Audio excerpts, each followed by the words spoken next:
So these unfortunate events are not by chance. One needs only to look at the result of the major political decisions of the United States since the inception of the United Nations to catch a glimpse of the ultimate goal. Every major war, assassination, terrorist attack, or security weakness exposed has two specific common themes. One, the unfortunate event makes worldwide news and scares or angers the public. And two, the result, no matter what, is always the expansion of government and the destruction of constitutional freedoms. It doesn't matter what the excuse or the explanation is. The result always tells the truth. A child can give the greatest excuses every time he's too sick for school, but if it always happens on the day of a test, the truth is revealed by the result. The major media outlets can give every explanation in the book as to why war is declared, assassinations happen, and terrorist events take place, but if they all end up in the expansion of government and the destruction of constitutional freedoms, the truth is revealed by the result.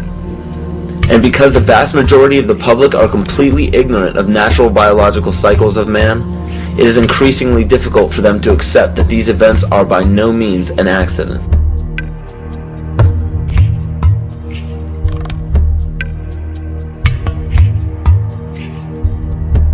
In my rolling on the floor and trying to protect myself from the heat and being in the pitch black, not able to see, but the voices of those behind me screaming kind of got through to me.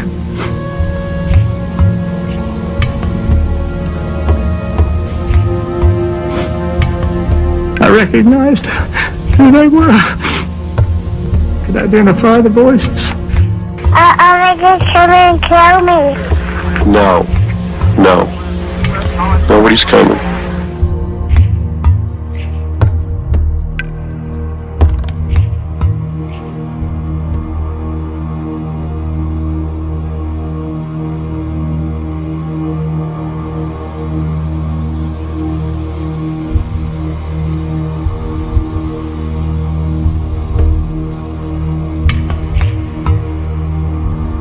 Was a statement reportedly made by Attorney General Janet Reno during an interview on 60 Minutes.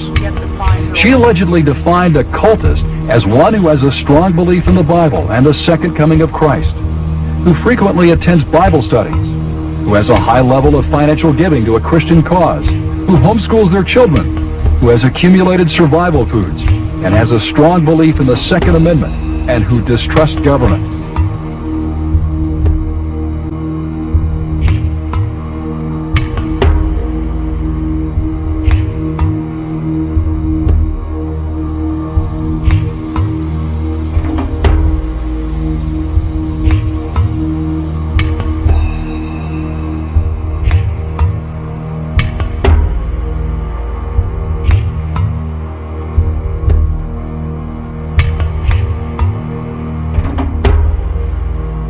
Through federal authorities that a second bomb has been found inside that federal building in Oklahoma City. It was an explosion at 9 o'clock this morning that did that damage you're looking at right there. Well, I just took a look down the street at the Morrow building again. I see another bomb truck going, so apparently they're going to try to get out that third bomb that's been talked about.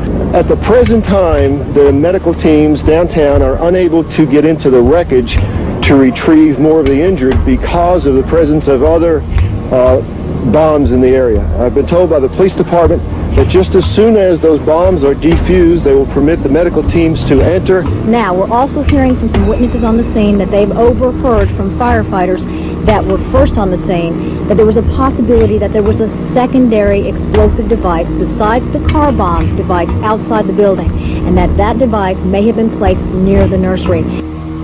Also, we're getting word now that President Clinton is sending anti-terrorism units down here to look over the situation to find out exactly what went on and what other danger may be out there in Oklahoma City. That's something we need to think about, unfortunately, this time, because, as we've told you, 2 other explosive devices were found that were not detonated, and they were larger than the first. The reports I have is that one device was was deactivated. Apparently there's another device, and obviously whatever did the damage to the Murrah building was a tremendous, very sophisticated explosive device. So President Clinton just called Frank Keating, Governor Frank Keating, and he says that 3 FBI anti-terrorist teams are en route to Oklahoma City. Right now they are saying that this is the work of a sophisticated group. This is a very sophisticated device, and it has to have been done by an explosives expert, obviously with this type of explosion. Now, the Justice Department is reporting that a second explosive device has been found in the AP Murrah building in downtown Oklahoma City. We should find out an awful lot when the bombs are taken apart. I think it was a great stroke of luck. As you're mentioning, it's hard to talk about luck on a day like today in Oklahoma City, but it was a great stroke of luck that we actually have got diffused bombs. It's through the bomb material that we will be able to track down who committed this atrocity. First bomb that was in the federal building did go off. It did the damage that you see right there. The second explosive was found and diffused. The third explosive that was found, and they are working on right now as we speak, I understand, both the second and third explosives, if you can imagine this, were larger than the first. First bomb that was in the federal building did go off. It did the damage that you see right there. First bomb that was in the federal building did go off. It did the damage that you see right there.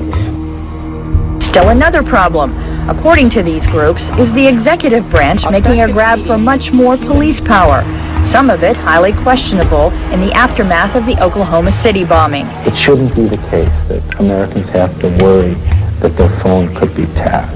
It shouldn't be the case that Americans have to worry that their credit records could be made accessible by the FBI without them being involved in any criminal activity.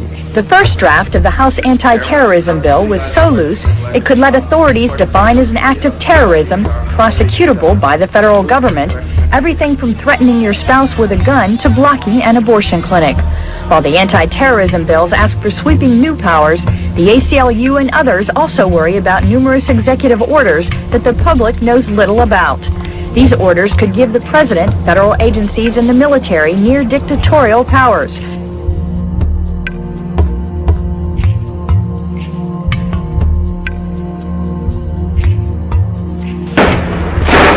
Talk to any police official anywhere, and pretty soon he'll bring up the shootout. February 1997. 2 bank robbers in full body armor and firing AK-47s did battle with police on the streets of North Hollywood, California.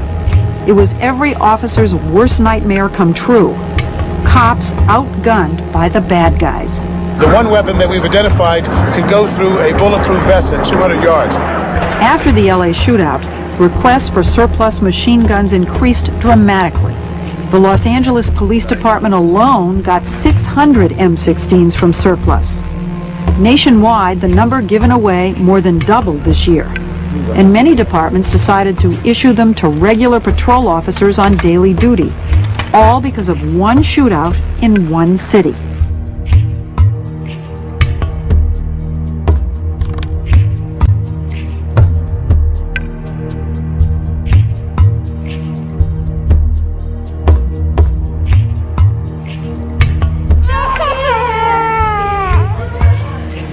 Till now, the diagnosis is not settled for this child. We complain from prolonged fever and this wasting.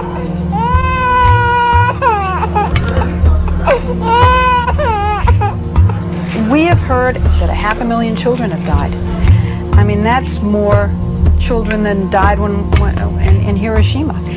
And you know, is the price worth it?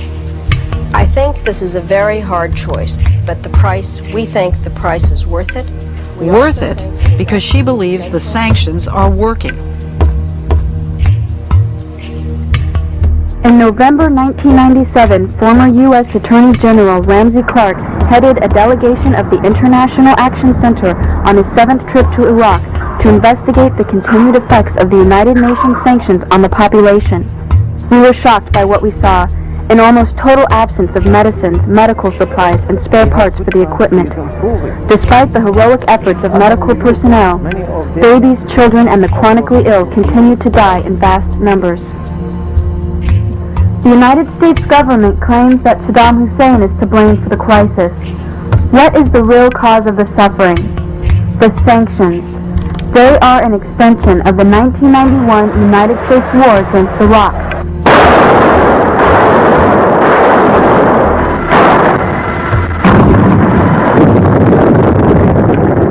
The goal